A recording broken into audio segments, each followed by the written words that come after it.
Makanya saya mohon sekali bahwa agama ini harus kamu khidmah, tapi nggak boleh kamu pikir. Atau dibaliklah, khidmah maka memikir. Tapi tidak usah GR bahwa agama ini diserahkan sampean. Saya juga agak rito. Agama kok diurus orang-orang kayak gini, kayak apa nasibnya? Bismillahirrahmanirrahim. Tabarakalladzi nazzalal furqana ala 'abdihi liyakuna lil 'alamin nadhira. Allahumma shalli wa sallim ala sayyidina Maulana Muhammad wa ala alihi wa sahbihi asma'in. Nama ba'du. Semua pengurus PBNU yang saya hormati, semua habaib, semua ulama yang saya hormati, wabil khusus Kiai Haji Abdul Manan, Ketua Lembaga Dakwah PBNU, yang meskipun modoknya hanya 3 bulan ini sebetulnya problem, sehingga saya kesini ini sebetulnya tidak pernah merasa ibadah. Ini bukan dakwah, ini show dakwah. Jadi yang namanya dakwah itu ya orang-orang di kampung nggak bisa ngaji, diajarin ngaji, seperti saya di Jogja, di Rembang. Kalau ini show dakwah, dan ini ada agak kesalahan karena mondoknya hanya 3 bulan. Jadi tidak bisa bedakan mana dakwah, mana show dakwah. Ini jelas show itu. Mungkin yang benar-benar dakwah yang sekarang sedang bikin masjid di pedalaman Kalimantan, pedalaman Sulawesi, atau saudara-saudara kita yang di Korea. Saya kemarin di Korea, itu dakwah betul. Kalau ini agak-agak tontonan. Ya tapi masih bagus lah, melihat wajahnya Habib, ulama itu ibadah. Tapi begini ya, yang jelas saya berharap sekali, saya diundang sekali ini saja, jangan diulang. Karena mencintai ulama itu baik, tapi ngatur ulama itu dosa. Ini jadi ini harus dicatat. Jadi Imam Malik itu kalau diundang tuh marah, meskipun yang undang itu seorang raja zaman itu, Harun ar-Rasyid. Beliau minta supaya Imam Malik baca Muwatta di istana untuk anak-anaknya, padahal seorang presiden mau ngajari anak-anaknya. Imam Malik marah, masyhur gitu, al ilmu yu'ta la ya'ti, ilmu disowani, ora kok ilmu yang sowan. Di mana-mana timba itu ke sumur apa sumur yang ketimba? Timba ke sumur. Ini agak kecelakaan. Pakai air pump. air pump katanya. Ini udah banyak air. Sehingga saya kata orang banyak itu di SK-kan PBNU, tapi itu tidak pernah saya pikir. Karena saya melakukan kebaikan itu sebelum dapat SK. Saya ngajar sebelum dapat SK, saya dakwah di mana-mana sebelum dapat apa? SK. SK saya langsung minallahi ta'ala, dari Allah Ta'ala. Jadi kalau PBNU niatnya ikrar bahwa orang yang sudah manfaat diangkat, itu saya terima. Tapi kalau merasa ngangkat saya, tak lawan di pengadilan. Karena saya sudah jadi kiai sebelum diangkat PBNU. Ya ini saksikan ya para muhibin saya. Jadi kalau SK itu ikrar, ngakui kalau Gus Bak manfaat, saya terima. Kan hanya ikrar saja, Pak. Tapi kalau merasa ngangkat dari bawah ke atas, itu tak lawan sampai apa? Pengadilan, sampai di akhirat. Tersangkanya ya yang sedang jabat sekarang. Tapi saya yakin enggak, Kiai Miftahul Ahyar itu orang alim, karena alumni Sidogiri dan menantunya Syekh Duki. Di antara gurunya itu pernah mbah mertua saya, karena istri saya orang Sidogiri. Beliau juga besanan sama keluarga Lasem, saya ini Durriyah Lasem. Pak Said Akil juga orang alim, mbah-mbahnya juga orang alim. Baru kemarin nyocokkan nasab sama saya. Buyut-buyutnya beliau itu adik buyut saya, pernah cocokkan sama saya. Gus, saya sama saya tua mana? Tua saya, buyut kamu adik buyut saya, kata saya gitu. Tapi saya tetap hormat sama beliau karena ya pernah sepuh umurnya setidaknya. Jadi saya ulang lagi, ngaji seperti ini itu sebetulnya lebih ke show, pertunjukan. Supaya pertunjukan ini tidak dosa, saya isi ngaji betulan. Tapi jangan diulang. Karena biasa ngaji rutin. Saya di Jogja tafsir Jalalain sudah juz 23. Pernah khatam hikam. Sekarang Nashahul Ibad separuh.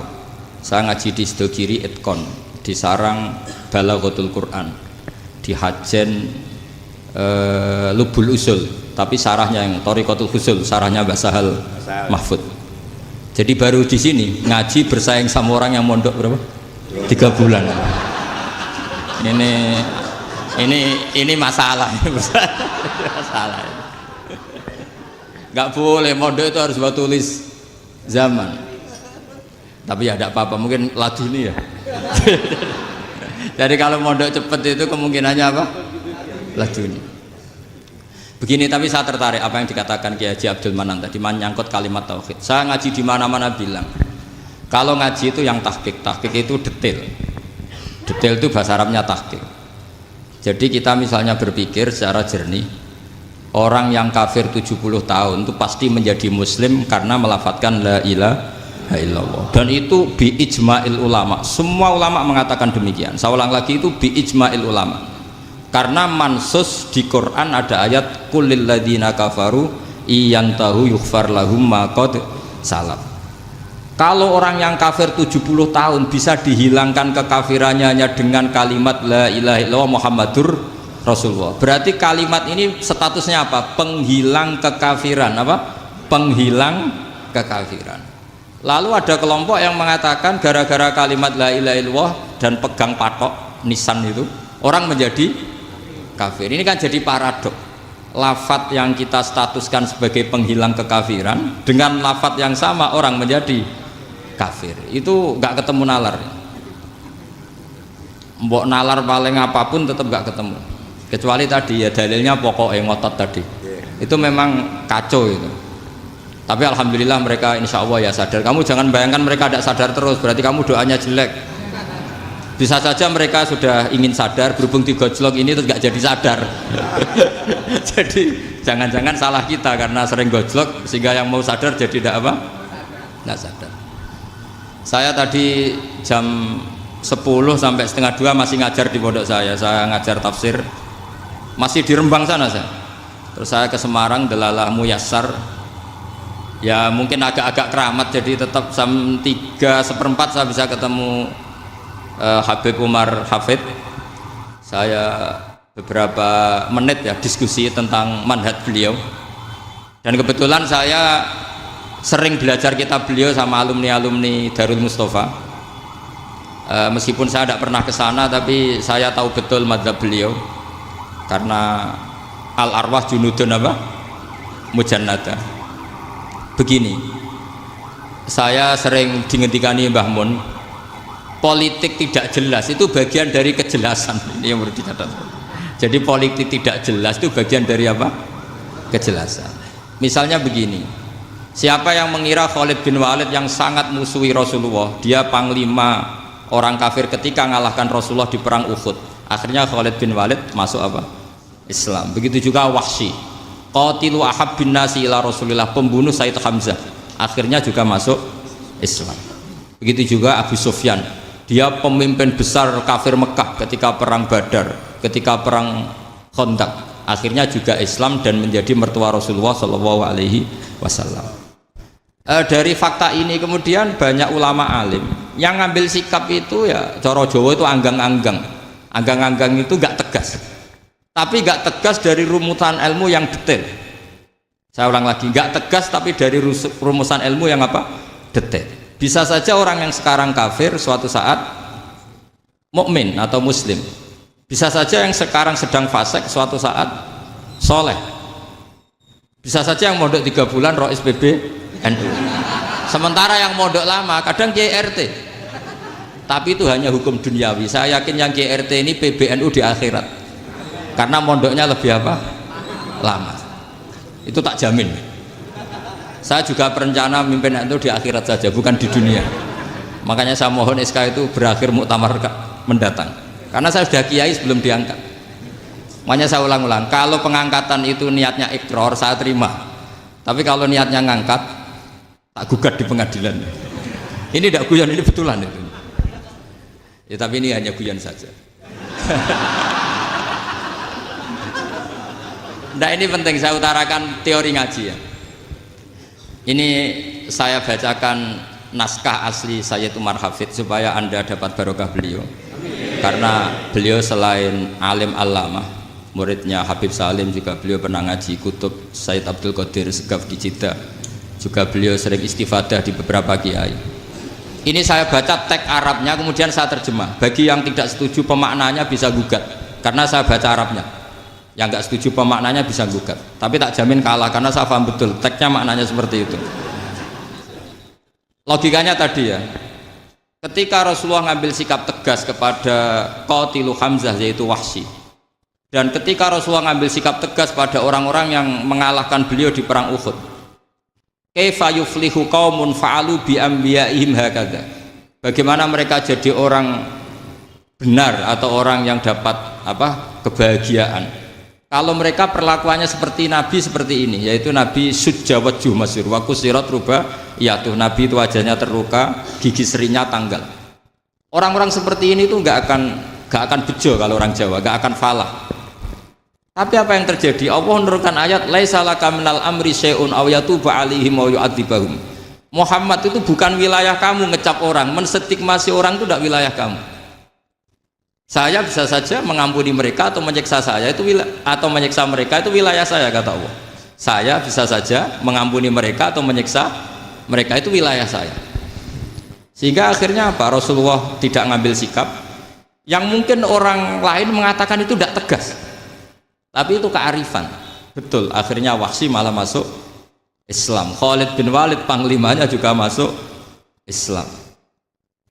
Dan beberapa orang kafir juga masuk Islam, termasuk mimbenihim, ketuanya yaitu Abu Sufyan. Ini penting saya utarakan. Makanya ini saya baca pembenaran dari konstruksi pikiran tadi. Nah ini supaya khas. Ini khasnya orang mondok 10 tahun nih. Jadi ini tak baca ini. Nah, biar jelas ini nanti teksnya persis ya, tidak saya rubah. Ini di kitabnya Habib Umar Hafid, namanya itu Taujihun Nabi Limardoti Bari. Kalau diterjemah ya, mengarahkan orang yang sadar. Nabi itu orang yang sadar. Ya sampai ini termasuk orang yang sadar. Limardoti Robbi, menuju mendapat ridho Tuhan atau Allah Subhanahu Wa Taala. Saya baca teksnya ini di halaman 179. Ini tidak ada yang saya rubah, tidak saya kurangi. Bismillahirrahmanirrahim. Fala buddha an nuwattina qulubana ala annana khodamatu ahli hadal qaul wa yattali'u wa min qulubina annana na'taqidu imkaniyata ayyasfa'a fi ahadina yaumal qiyamati man huwal ana kafirun yuslimu faya'lu sya'nu indal haqqi fayakunu sababan li kholasika fil qiyamah yumkinu dzalik. Jadi kita para dai, para kiai itu adalah khodamatu hadal kaun. Kita ini adalah pelayan alam raya ini yang selalu berharap alam ini akan lebih baik. Orang yang sekarang sedang kafir bisa saja nanti yang nyafaati kamu di akhirat, yaitu mereka masuk Islam lalu Islamnya lebih serius, akhirnya punya hak syafaat. Sementara kamu Islam mulai kecil tapi biasa-biasa saja seperti ini, mulai dulu ngaji terus sama Ki Abdul Manan, nggak pernah yang ngisi ngaji. Itu artinya nggak ada perkembangan. Makanya saya nggak ingin ngaji lagi, karena saya ingin perkembangan Anda nanti tukang mengisi, bukan yang diisi. Kalau saya nanti ngaji lagi di sini, artinya Anda kalau tetap mendengarkan itu tidak ada perkembangan. Pantas saja semulang Gus Bahak sampean sing ngaji. Sekali-kali ada perkembangan, saya ngaji sampean yang mulang, itu bagus ya. Meskipun itu perkembangan yang menyesatkan.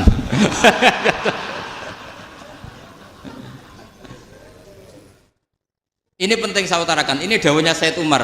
Orang yang sekarang sedang kafir bisa saja orang ini nanti nyafaati kamu, yaitu beliau orang ini Islam, kemudian Islamnya serius, maka punya hak syafaat. Sementara kamu Islamnya biasa-biasa saja. Itu masyhur kayak Sayyidina Umar.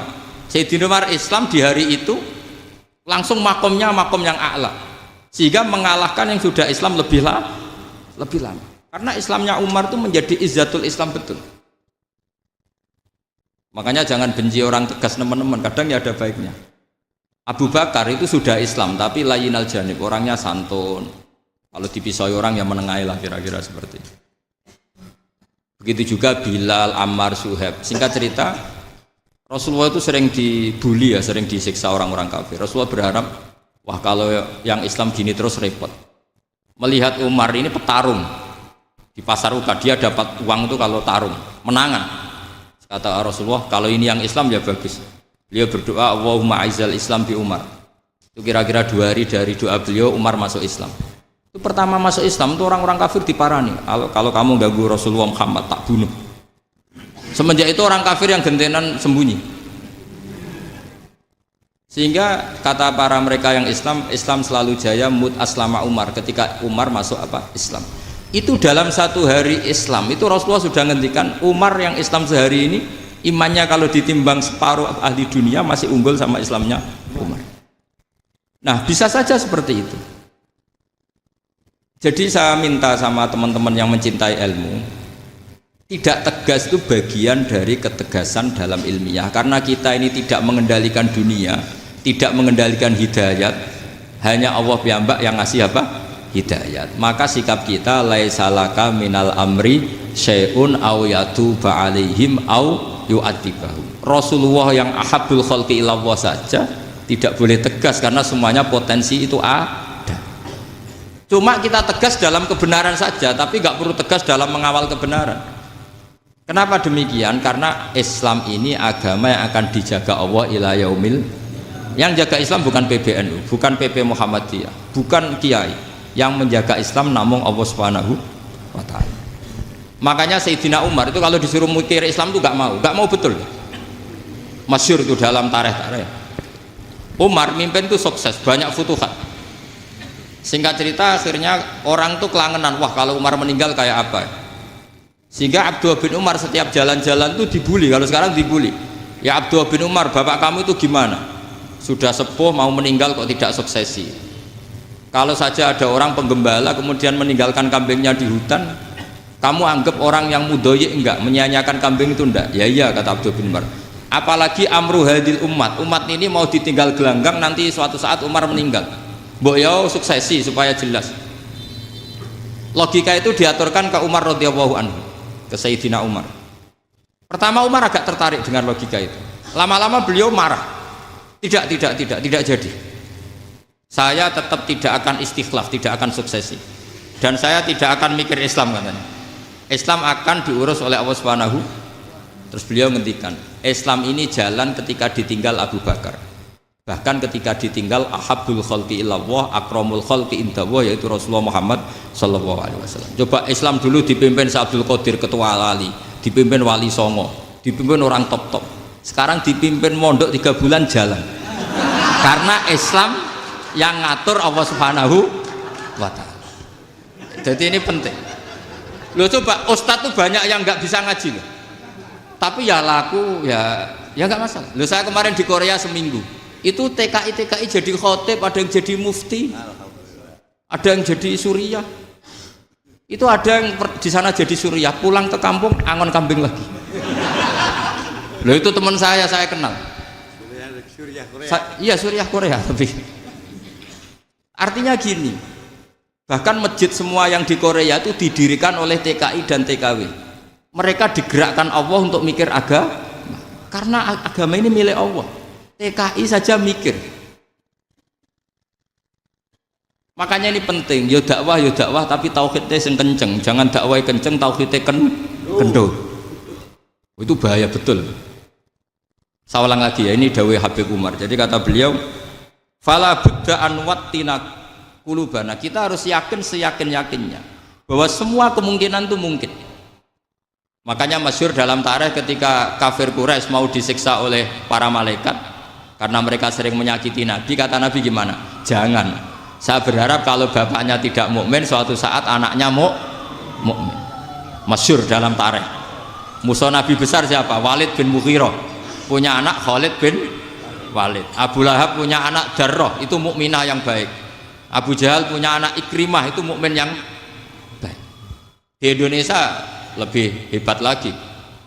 Bapaknya ra iso maca Quran, anaknya hafid.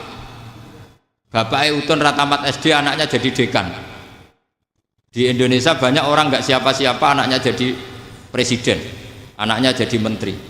Artinya jangan karena bapaknya kafir kamu nganggep anak turunnya pasti selalu kafir. Teori itu sudah salah zaman Rasulullah.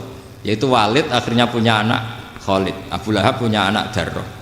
Terus siapa? Abu Jahal punya anak siapa? Ini penting saya utarakan karena dakwah kalau terlalu semangat nanti kalau menghilangkan tauhid bahaya. Tetap innal huda. Uni Soviet kayak apa? Mengkooptasi negara-negara sekelilingnya sampai jadi Zuni. Tapi apa yang terjadi? Uni Soviet yang runtuh, persemakmurannya semua rata-rata jadi negara apa? Islam, kayak Uzbek, kayak Ceknya, kayak apa-apa. Karena agama ini diurus Allah. Sehingga kalau tapi kamu ngitmai agama nggak apa-apa. Makanya istilahnya Habib Umar, khodamah itu pelayan, nggak apa-apa. Kita ngitmai agama itu nggak apa-apa. Dengan ngitmai terus mikir nggak apa-apa. Tapi jangan mikir yang merasa kalau kita mati, wah nanti agama ini kukut karena saya mati. Kamu itu siapa? Agama Islam ini tidak pernah dipasrahkan kamu. Diurus oleh Allah Subhanahu wa Ta'ala sendiri. Sehingga ketika Wali Songo meninggal, agama ini tambah kuat sampai sekarang. Kecil saya itu kalau pengajian susahnya bukan main, harus izin sana sini. Sekarang setiap pengajian polseknya datang, polresnya datang, nggak ada intel, nggak ada apa. Padahal kiai dulu sama kiai sekarang itu kira-kira alim mana? Alim kiai dulu. Mbah Hasyim Asy'ari itu ngarang kitab sampai dibaca di Yaman. Saya sering baca juga kitab beliau, Risalatu Ahli Sunnah wal Jamaah. Kiai sekarang mau terjemah aja kadang salah memahami. Tapi ya Islam tetap jalan karena Islam ini dikawal, dijaga oleh Allah Subhanahu wa Ta'ala. Maka kalau dalam cerita tarikh sirahnya Ibnu Ishaq itu, tauhid itu penting. Beliau cerita begini, Sayyid Abdullah itu namanya Abdullah bin Abdul Muthalib. Kita tahu kenangannya Rasulullah terbanyak itu bukan dengan Sayyid Abdullah tapi dengan Sayyid Abdul Muthalib, dengan mbahnya. Karena Nabi itu mulai kecil dirawat oleh siapa? Mbahnya. Yaitu yang disebut Nabi ketika 2 bulan kan abahnya sudah meninggal. Ya saya baca ya, pakai bahasa Arab biar jadi bid'ah. Nanti kalau bahasa Indonesia ada bid'ah. Tidak betul. Diba atau berjanji sebenarnya itu kitab sejarah, berhubung dibaca bahasa Arab terus kayak mantra. Terus yang belakang mau nyenggai soleh aleh, sehingga kubu sebelah bilang tuh khurafat dan bid'ah. Coba diterjemah ini, coba nanti saya baca bahasa Arab. Walamma tamma min hamli syahroni ala masyuril aqwalil marwiyatu fiya bil madinati abuhu Abdullah wa kana qad istaza bi akhwalihi bani adi minat taifatin najariyah wa makatha syahron saqiman yu'anu nasukmahu wasyakwa. Terus di pojok sana bilang soleh aleh. Pasti kubu sebelah yang liwat, wah itu khurafat bid'ah karena dianggap mantra. Padahal artinya coba sampean baca bahasa Indonesia. Ketika hamil Rasulullah umur 2 bulan, abahnya meninggal di kota Abwa. Kota Abwa adalah kota keluarga besar ibunya Sayyid Abdullah. Kebetulan pas ke sana beliau sakit sampai 1 bulan dirawat. Bid'ahnya di mana kalau diterjemah? Wong itu kitab tarikh. Makanya saya nggak tahu yang membidah-bidahkan tiba itu karena tadi. Tapi sampean juga ikut salah karena nyenggai sholawatan tok itu. Jadi makanya saya bilang tadi kalau bahasa Arab bid'ah, kalau sudah terjemah tidak bid'ah karena kelihatan kalau itu hanya kitab tarikh. Loh, coba bid'ahnya di mana? Wa ba'du fa'aqulu wa Muhammad bin Abdullah bin Abdul Muthalib bin Hasyim. Itu kalau diterjemahkan, kamu harus tahu siapa nama Muhammad. Punya abah siapa? Rasulullah Muhammad Abdullah. Punya abah siapa? Abdul Mut. Punya abah siapa? Hasyim. Coba baca gitu di kubu sebelah. Oh iya gitu. Berhubung kok baca bahasa Arab. Wa ba'du fa'aqulu wa Muhammad bin Abdullah bin Abdul Muthalib bin Hasyim. Jadi itu hanya salah baca saja. Maksudnya salah yang hukumi, bukan salah yang baca, salah yang apa? Hukumi. Sayyid Abdullah ini orang yang tauhidnya sangat kuat. Sayyid Abdul Muthalib lebih kuat lagi. Saya cerita sedikit betapa pentingnya tauhid. Ketika pasukan Abraha bawa pasukan gajah mau menyerang apa? Ka'bah. Itu sebelum menyerang itu semua aset-aset milik orang kafir Quraisy, milik orang Quraisy lah. Itu ditawan, diambil, termasuk milik Sayyid Abdul Muthalib, milik Abdul Muthalib. Terus ketika mau masuk Ka'bah, mau masuk Mekah, kata Abraha, man sayyidu hadal wadi, siapa yang kamu tuakan, yang kamu pertuan di sini? Oh, Abdul Muthalib. Abdul Muthalib itu dipanggil, itu auranya luar biasa. Abraha yang di tempat perkemahannya itu harus duduk di atas karena dia raja, itu duduk di atas gak berani. Saking wibawanya Abdul Muthalib, ini mbahnya Rasulullah. Akhirnya Abraha bilang gini, saya duduk di bawah tidak mungkin karena saya raja. Kamu duduk jejer saya tidak mungkin karena nanti umat saya kecewa karena raja kok disaingin gitu. Ya sudah, sambil berdiri-diri kita ngomong. Akhirnya Sayyid Abdul Muthalib tadi diomongin gini, saya itu tidak ingin merusak orang-orang Mekah, orang-orang Quraisy. Saya hanya kecewa punya tempat ibadah dikencingi, diberakin sehingga saya mau merubuhkan Ka'bah. Tapi dengan damai, nggak ada perang. Apa jawabnya Abdul Muthalib? Lucu. Nggak apa-apa, Ka'bah kamu robohkan silakan, nggak apa-apa. Yang penting unta saya yang kamu sita kembalikan. Harta saya yang 100 unta kamu sita kamu kembalikan. Itu Abraha kagetnya bukan main. Kaget karena kamu itu pemimpin apa? Tadi saya hormat kamu karena kamu tak anggap orang hebat. Hadhil Ka'bah dinu abaika. Ini Ka'bah itu agama kamu. Pas saya hancurkan kok kamu tenang-tenang saja. Padahal pas mau saya hancurkan kamu tenang-tenang saja, malah tanya unta kamu itu gimana? Apa jawabnya Abdul Muthalib? Inna lihadzal baiti rabban hamahu. Sebab Ka'bah itu ada yang punya dan pasti akan melindungi Ka'bah. Tapi kalau unta itu milik saya, ini urusan saya, ini unta. Jadi inna lihadzal baiti rabban hamahu itu tidak milik saya, itu ada yang punya. Ya sudah, biar yang punya aja yang jaga, itu tidak urusan saya. Akhirnya unta dikembalikan, aman deh, untung double. Terus akhirnya dia ke Ka'bah, fa'akhudha bi halaqatil bab, karena dulu apa itu halaqatil bab, karena dulu itu yang dipakai apa itu pegangan itu bentuknya apa, bulat, makanya diistilahkan halaqah apa, bulat. Kalau sekarang halaqah ilmiah itu seminar. Tidak. Halaqah itu buruhi lain lagi. Iya. Pegang terus bilang gini, kata Abdul Muthalib, ya Allah, Ka'bah ini mau dihancurkan oleh Abraha. Ka'bah ini milik kamu.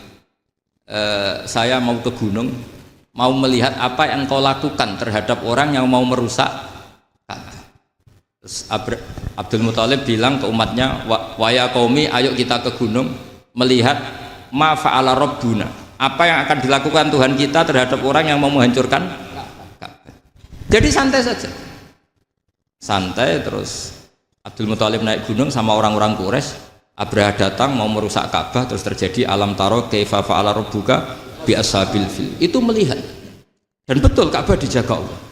Islam juga gitu. Ketika Islam dikooptasi Uni Soviet, semua ulama, semua wali perasaannya hanya nunggu kehancuran Uni Soviet, karena pasti agama ini dijaga Allah. Saya setiap sholat, setiap munajat, ketika baca Rabbana lakal hamdu bil samawati wa mil'ul ardi. Dulu saya iskal itu janggal. Ya Allah, engkau zat yang layak dipuji, yang pujian itu memenuhi langit dan bumi. Pikiran saya kalau bumi ateis itu mujinya kayak apa? Tapi Masya Allah, ketika saya datang di Korea, bumi ateis, ternyata di sana banyak masjid, banyak tasbih, bahkan ada sakduna di sana. Karena Allah sudah ngendikan lakal hamdu mil'us samawati wa mil'ul ardi. Dan sekarang nyata, semua bumi ateis, bumi apa saja, ada tasbihnya, ada tahmidnya. Makanya sadaqallahul adzim ketika ngendikan sanurihim ayatina fil afaq walladzi arsala rasulahu bil huda dinil haqqi liyuzhirahu 'alad dini kulli. Makanya saya mohon sekali bahwa agama ini harus kamu khidmah. Tapi enggak boleh kamu pikir. Atau dibaliklah, khidmah maka memikir. Tapi tidak usah GR bahwa agama ini diserahkan sampean. Saya juga enggak ridho. Agama kok diurus orang-orang kayak gini, kayak apa nasibnya? Jadi ini penting, karena rata-rata kiai alim itu tidak jelas. Terus oleh orang-orang yang nggak pernah ngaji itu, wah ini nggak jelas, nggak tegas. Islam itu harus tegas.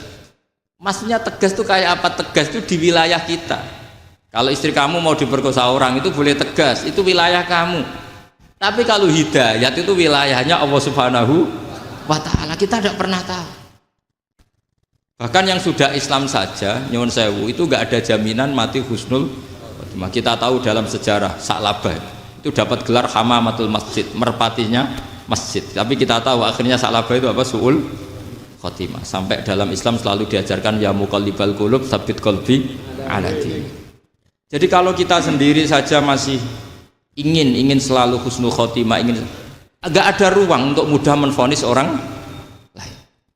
Makanya saya salut sekali ketika Habib Umar menulis kita semua ini mengkhidmati hadal kaun, dan selalu berharap bisa saja suatu saat orang yang sedang kafir bisa saja suatu saat muslim.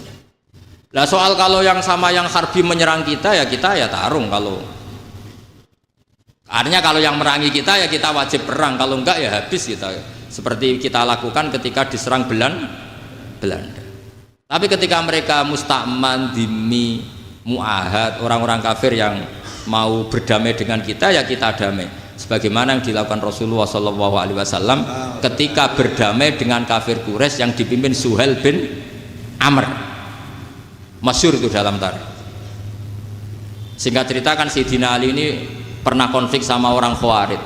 Kata Sayyidina Ali, ya sudah lah, namanya kita musuhan, kita tidak usah ketemu, pakai mediator, kata Sayyidina Ali. Kata orang Khawarij, ini apa-apaan kok butuh mediator, nggak ada Qur'annya, nggak ada hadisnya. Kira-kira kalau Pak Sayyidina Ali orang Jawa, nggak ada apa tidak tahu. Walhasil Sayyidina Ali akhirnya baca ayat, wa in khiftum shiqaqa bainihima fab'atsu hakamam min ahli wa hakamam min ahliya. Jika suami istri tengah konflik, maka yang keluarga suami kirim mediator, yang keluarga perempuan juga kirim.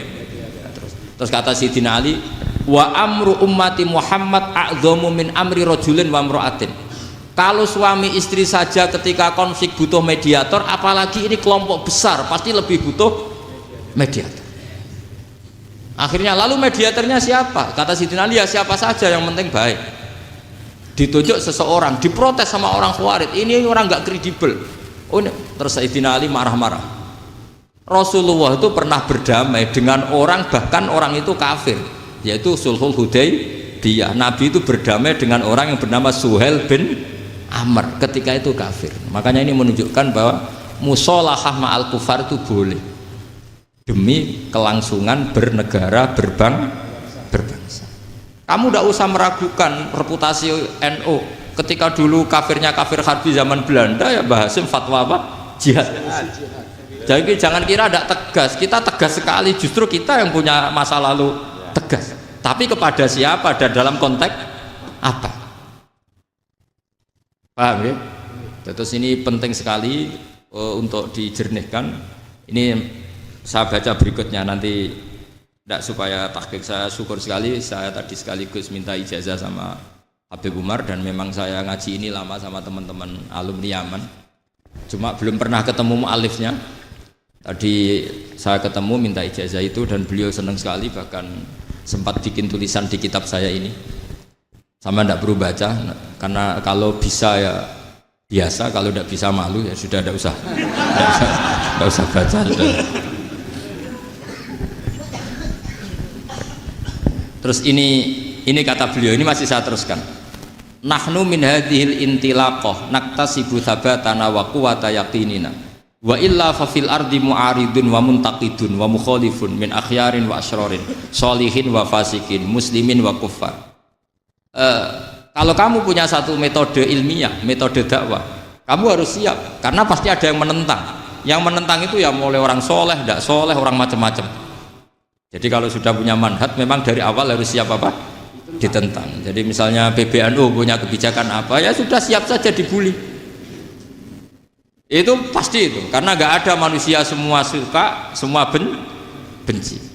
Kata beliau, anta in kunta fi syakkin min hadzal maslak wal manhaj fattabi man syi'ta wasaha angka ghaniyah wa in kunta ala yaqinin annahu al huda wa mirasun nubuwah wa annahu haqiqatu tarjamatil ahdi ma'rab fala tata'atsar min kalami ahadin yakunu mangkana.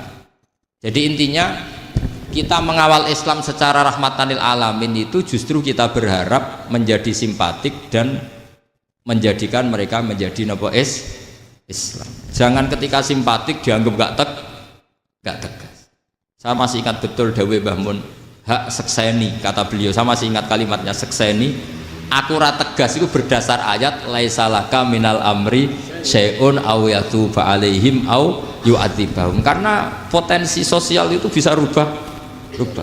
Orang yang sekarang kawan kamu bisa saja suatu saat jadi musuh. Yang sekarang musuh kamu bisa saja suatu saat jadi kawan. Terus kamu ngambil sikap tegas dalam sesuatu yang nggak stabil seperti ini, lalu tegas itu kan nggak pada tempatnya. Makanya yang seperti ini kata Allah pakai asa itu menawa-menawa. Asa wahu ayyaj'ala bainakum wa bainal ladzina adaitum minhum mawaddah. Bisa saja orang yang sekarang musuhan dengan kamu suatu saat dijadikan mawaddah. Kamu udah mawaddah itu saling mengasihi. Kamu tidak usah tanya, wallahu qadir kata Allah, karena Allah mampu. Jadi dalam hukum-hukum sosial Allah seringnya bilang apa? Asa. Misalnya wa asa an takrahu syai'a wa huwa khairul lakum, wa asa an tuhibbu syai'a wa huwa syarrul lakum. Karena masalah sosial ini semuanya asa, yang pernah tahu siapa? Bisa saja sekarang saya Rois Surya, nanti SK-nya nggak turun lagi, tapi saya tidak apa-apa. Bisa saja nanti santri 10 tahun dipimpin 3 bulan, nggak apa-apa. Bolak-balik nggak apa-apa, saya tidak akan kecewa. Karena masya Allahu kana wa malam biasa lam yakun. Assalamualaikum warahmatullahi wabarakatuh.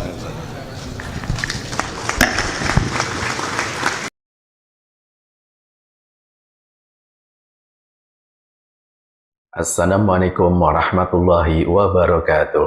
Pemirsa Hidayah Rabbi yang budiman, Islam adalah agama yang penuh dengan rahmat dan kasih sayang.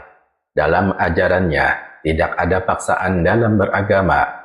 Allah Subhanahu wa Ta'ala telah berfirman dalam Al-Quran yang artinya tidak ada paksaan dalam memeluk agama.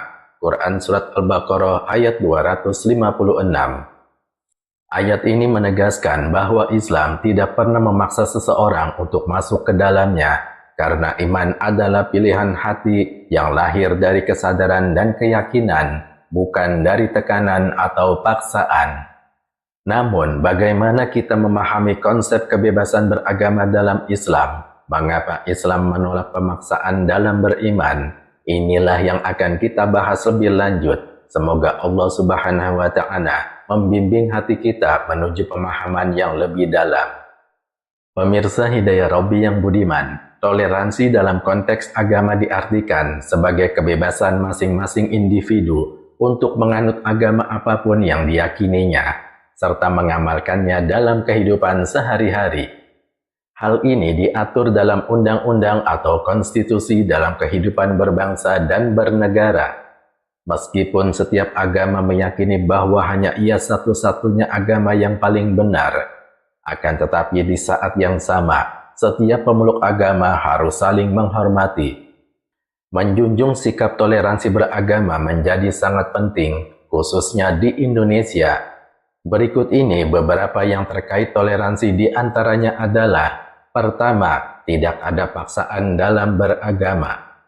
Islam adalah agama rahmatan lil alamin, mengandung arti bahwa Islam harus menjunjung tinggi rasa kasih sayang dan tenggang rasa. Dalam persoalan agama, Islam tidak memaksa orang lain untuk beragama Islam. Yang perlu dilakukan hanyalah mengajak untuk beragama Islam. Artinya tidak memaksa kepada orang yang diajak, sebagaimana yang dilakukan oleh Nabi Muhammad SAW. Hanya mengajak, tidak mengejek dan memaksa. Allah Subhanahu wa Ta'ala berfirman yang artinya, tidak ada paksaan dalam menganut agama Islam. Sesungguhnya telah jelas perbedaan antara jalan yang benar dengan jalan yang sesat. Barang siapa ingkar kepada Tagut dan beriman kepada Allah, maka sungguh dia telah berpegang teguh pada tali yang sangat kuat, yang tidak akan putus. Allah Maha Mendengar, Maha Mengetahui. Quran Surat Al-Baqarah ayat 256. Pemirsa Hidayah Rabbi yang budiman, kedua yang terkait toleransi adalah penghormatan terhadap eksistensi agama lain. Ketika seseorang sudah beragama lain atau non-muslim, sebagai muslim tidak dibenarkan melecehkan, mengolok-olok atau menyalahkan dan merendahkan agama lain. Biarkan orang lain menganut agamanya dengan baik menurut mereka, tidak boleh diganggu. Berikan kesempatan dan kedamaian orang yang beragama lain menjalankan ibadahnya. Begitu juga kita sebagai muslim untuk menjalankan agamanya dengan baik dan benar, menurut agama kita sebagai seorang muslim. Allah Subhanahu wa Ta'ala berfirman yang artinya, katakanlah Muhammad, wahai orang-orang kafir, aku tidak akan menyembah apa yang kamu sembah, dan kamu bukan penyembah apa yang aku sembah. Dan aku tidak pernah menjadi penyembah apa yang kamu sembah. Kamu tidak pernah pula menjadi penyembah apa yang aku sembah. Untukmu agamamu dan untukku agamaku. Quran Surat Al-Kafirun ayat 1-6. Pemirsa Hidayah Rabbi yang budiman, ketiga yang terkait toleransi adalah kebebasan memilih dan menentukan keyakinannya. Dalam kehidupan bermasyarakat, manusia memiliki prinsip hidup masing-masing. Karenanya, sebagai makhluk sosial, kita harus mengerti dan saling memahami hal tersebut. Bisa terjadi salah paham jika salah memahami dan mengartikannya. Oleh karena itu, kita sebagai umat Islam harus berusaha mengerti dan memahami sikap tasamuh atau toleran dalam kehidupan masyarakat, agar tidak menimbulkan gejolak dalam masyarakat. Mengingat masyarakat Indonesia berlatar belakang etnis, budaya, suku, dan yang berbeda-beda. Soal keyakinan, sebagai bangsa Indonesia juga harus menghormati keyakinan orang lain, agar tidak ada kerusuhan terkait perbedaan keyakinan, baik dari agama, budaya, maupun kepercayaan. Allah Subhanahu wa Ta'ala berfirman yang artinya, katakanlah Nabi Muhammad, kebenaran itu datangnya dari Tuhanmu, maka siapa yang menghendaki beriman, hendaklah dia beriman, dan siapa yang menghendaki kufur, biarlah dia kufur. Sesungguhnya kami telah menyediakan neraka bagi orang-orang zalim, yang gejolaknya mengepung mereka. Jika mereka meminta pertolongan dengan meminta minum, mereka akan diberi air seperti cairan besi yang mendidih yang menghanguskan wajah. Itulah seburuk-buruk minuman dan tempat istirahat yang paling jelek. Quran Surat Al-Kahfi ayat 29. Dan keempat yang terkait toleransi adalah berbuat adil kepada siapapun tanpa memandang agama. Pemirsa Hidayah Rabbi yang budiman, adil adalah meletakkan sesuatu pada tempatnya dan proporsinya. Lawan dari adil adalah zalim. Manusia yang baik akan bisa berbuat adil baik kepada dirinya, keluarganya, maupun orang lain. Jika kita tidak bisa berbuat adil, bisa jadi condong berbuat zalim. Jika kita sudah berbuat zalim, maka akan menerima akibat dari perbuatan zalim yang sudah dilakukan. Jika perbuatan adil sudah dan terus dilakukan, maka akan banyak menerima balasan atau efek yang didapatkan. Dengan begitu, maka kita akan dapat menjalani kehidupan dengan nyaman, aman, dan tentram. Allah Subhanahu wa Ta'ala berfirman yang artinya, wahai orang-orang yang beriman, jadilah kamu penegak kebenaran karena Allah dan saksi-saksi yang bertindak dengan adil. Janganlah kebencianmu terhadap suatu kaum mendorong kamu untuk berlaku tidak adil. Berlakulah adil karena adil itu lebih dekat kepada takwa. Bertakwalah kepada Allah. Sesungguhnya Allah Maha teliti terhadap apa yang kamu kerjakan. Quran Surat Al-Ma'idah ayat 8. Pemirsa Hidayah Rabbi yang budiman, dari pembahasan ini kita semakin memahami bahwa Islam adalah agama yang menjunjung tinggi kasih sayang, keadilan, dan toleransi. Tidak ada paksaan dalam beragama. Dan setiap manusia diberikan kebebasan untuk memilih keyakinannya. Sebagai umat Islam, kita diajarkan untuk menyampaikan kebenaran dengan hikmah dan kesabaran, tanpa memaksa atau merendahkan keyakinan orang lain. Semoga kita semua dapat mengamalkan nilai-nilai toleransi ini dalam kehidupan sehari-hari. Mari kita menjadi muslim yang menghargai perbedaan, menjaga kedamaian, serta terus belajar dan mendekatkan diri kepada Allah Subhanahu wa Ta'ala. Dengan begitu, kita dapat mencerminkan Islam sebagai rahmatan lil alamin, rahmat bagi seluruh alam. Terima kasih telah menyimak video ini. Jangan lupa untuk like, share, dan subscribe channel Hidayah Rabbi, agar kita bisa terus berbagi ilmu dan inspirasi Islami. Semoga Allah Subhanahu wa Ta'ala senantiasa memberikan hidayah, keberkahan, dan perlindungan kepada kita semua. Amin amin ya rabbal alamin. Wallahul muwafiq ila aqwamit thoriq. Wassalamualaikum warahmatullahi wabarakatuh.